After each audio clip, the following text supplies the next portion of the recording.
Hello and welcome दोस्तों, स्वागत है आपका हमारी आज की एक और नई वीडियो में। तो आज की इस वीडियो में मैं आपका एक्सप्लेन करने वाला हूं enemy series summer pocket episode 23 के बारे में। तो चलिए करते हैं वीडियो को स्टार्ट। अगर आप चैनल पर नए हो तो जल्दी इस चैनल को सब्सक्राइब कर लो।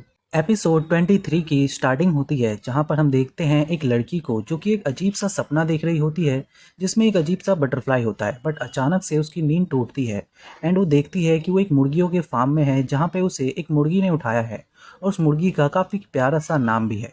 वो उसे थैंक्स कहती है। तभी उसके सामने एक आदमी आता है और उस आदमी को देखकर वो लड़की काफ़ी ज़्यादा डर जाती है। वो उससे पूछती है कि तुम कौन हो, और तभी कहती है कि मैं कौन हूँ। उसे ये भी याद नहीं होता कि वो कौन है। तभी वो आदमी उसे अपने साथ घर ले जाता है एंड उससे पूछता है कि क्या सच में तुम्हें याद नहीं कि तुम कौन हो और कहाँ से आई हो। तभी वो लड़की कहती है कि हाँ, मुझे कुछ भी याद नहीं है। तभी उस आदमी के पीछे एक वाइट बालों वाली लड़की आती है जिसे वो आदमी कहता है कि तुम इसे हेलो कहो।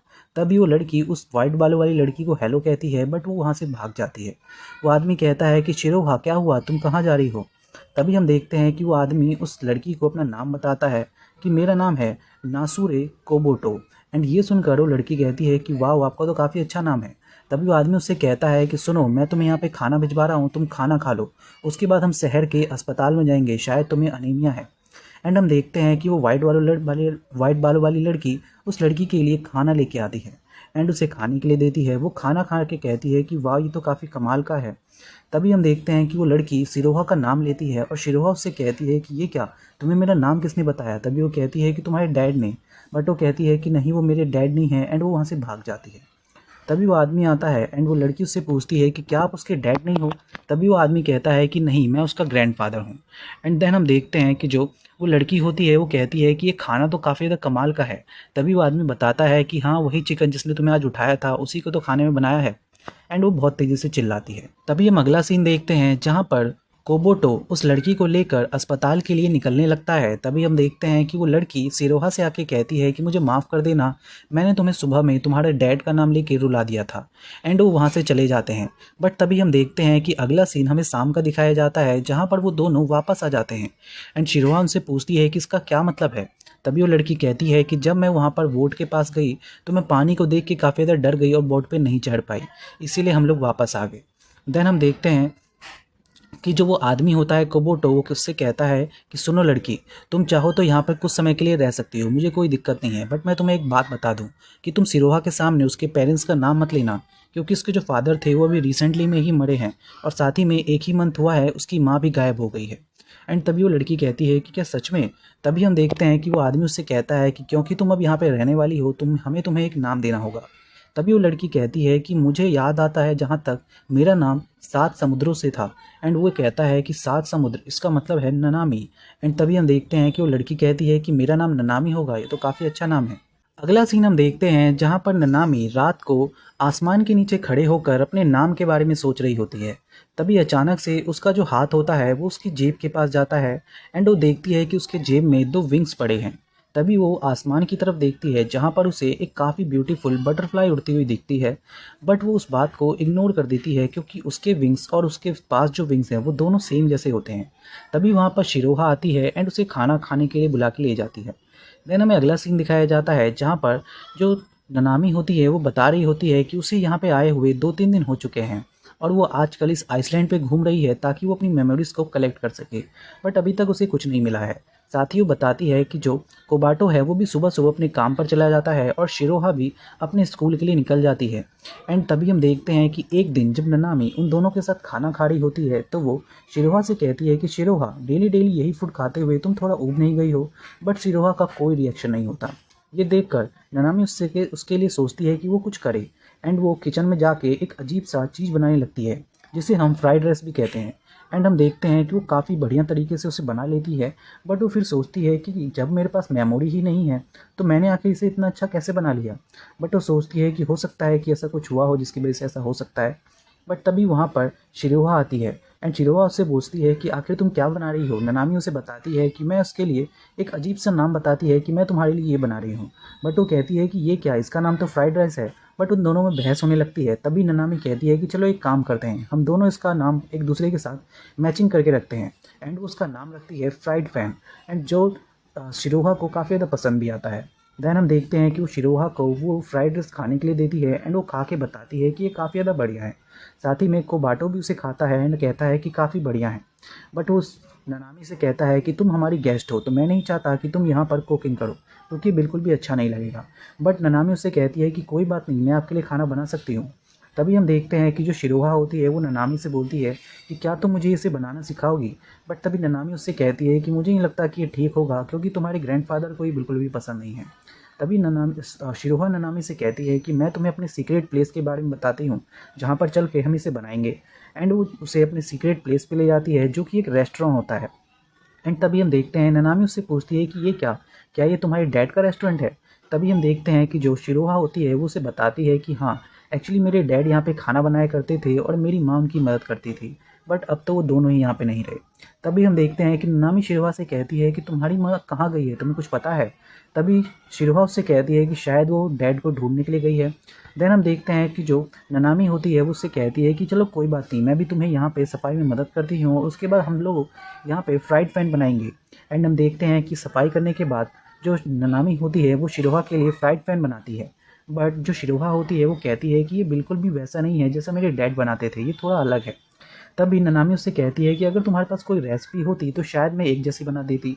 तभी शिरोहा कहती है कि हाँ, मेरी मॉम एक रेसिपी लिखा करती थी एंड वो उसे वो रेसिपी देती है, बट उसमें काफ़ी ज़्यादा अजीब सी चीज़ें लिखी होती हैं। तभी शिरोहा उससे कहती है कि कोई बात नहीं, मैं माँ के साथ यहाँ से सामान लाने जाया करती थी तो मैं तुम्हें यहाँ ले जा सकती हूँ, क्योंकि मेरी माँ हमेशा सामान लाया करती थी गैदर करके और मेरे डैड यहाँ पे खाना बनाते थे। देन हम देखते हैं कि ननामी शिरोहा से कहती है कि ठीक है, फिर चलो हम चलते हैं यहाँ पे सब कुछ इकट्ठा करने के लिए।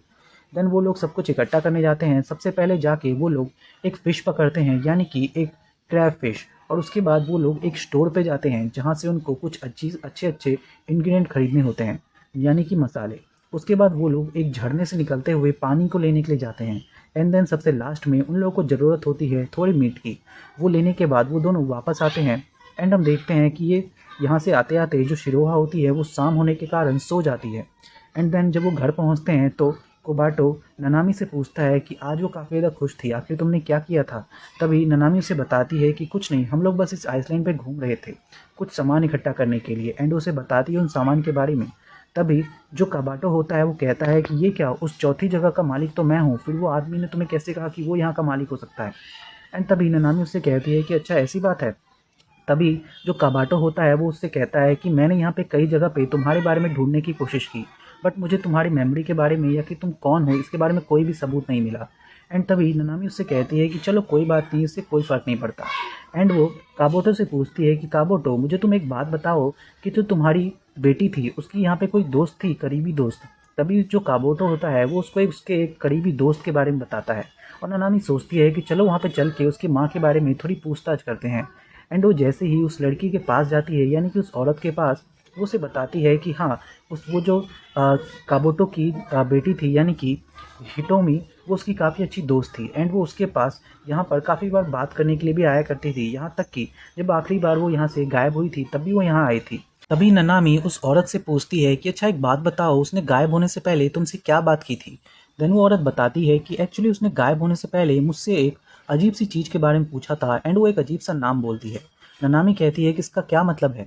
देन वो औरत बताती है कि इसका मतलब है कि एक वूमेन जो कि एक ब्यूटीफुल सी बटरफ्लाई में बदल गई ताकि वो सबसे अपने प्यारे इंसान को ढूंढ पाए, बट इसके लिए वो सब कुछ सेक्रीफाइस कर देती है। एंड मुझे लगता है कि शायद इसीलिए उसने मुझसे इन सब बारों में पूछा था। तभी हम देखते हैं कि जो वो लड़की होती है वो ननामी को बताती है कि ऐसा होता है कि इसमें जो औरत होती है वो अपने आप को समुद्र में कूदा देती है, जिससे वो एक बहुत ही अच्छे से ब्यूटीफुल से बटरफ्लाई में ट्रांसफॉर्म हो जाती है। एंड उसके बाद वो यहाँ से अपने सबसे प्यारे इंसान को ढूंढने के लिए निकल जाती है। एंड ननामी ये बात सोचकर बिल्कुल भी समझ नहीं पाती कि इसका क्या मतलब है।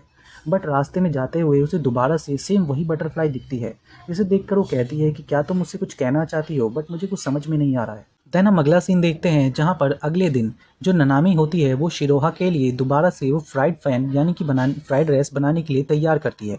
एंड जब वो फ्राइड राइस बनाती है एंड शिरोहा को खाने के लिए देती है तो वो खा के कहती है कि ये बिल्कुल डेड जैसा है, बट इसमें अभी भी थोड़ी सी दिक्कत है।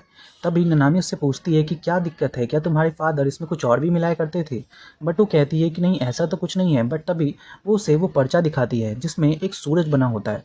तभी ननामी कहती है कि आखिर ऐसा कैसे हो सकता है कि हम खाने में सूरज को मिला दें।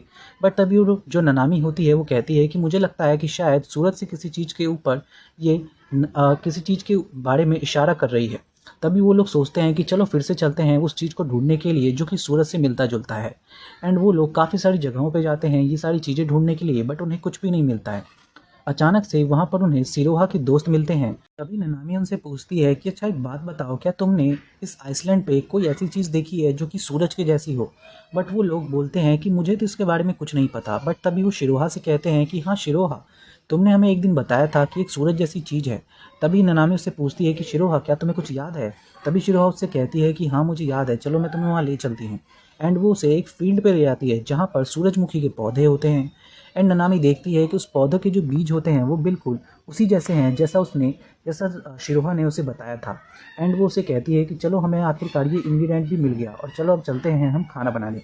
बट तभी हम देखते हैं कि जो शिरोहा होती है वो कहती है कि तुम्हें पता है मैं यहाँ पे पहली बार आई हूँ उसके बाद जब से मेरी माँ गायब हो गई हैं। मुझे याद है कि पिछले साल जब हम यहाँ पे आए थे तो हमने काफ़ी मज़े किए थे। मैं चाहती हूँ कि मैं फिर से वापस से पिछले साल में चले जाऊँ। बट शिरोहा बहुत तेज़ी से फूट फूट कर रोने लगती है। तभी ननामी उसे गले से लगा लेती है और उसे कहती है कि शिरोहा को काफ़ी ज़्यादा दर्द हो रहा है यहाँ पर आके। मैं नहीं चाहती कि वो दोबारा से इन सारी चीज़ों को याद करे और पेन में जिए। मैं कोशिश करूँगी कि मैं जब तक यहाँ पे हूँ इसे बिल्कुल भी पेन ना हो। एंड वो इसी के साथ जो हमारा ये एपिसोड है वो ख़त्म हो जाता है। So thank you so much for watching this video.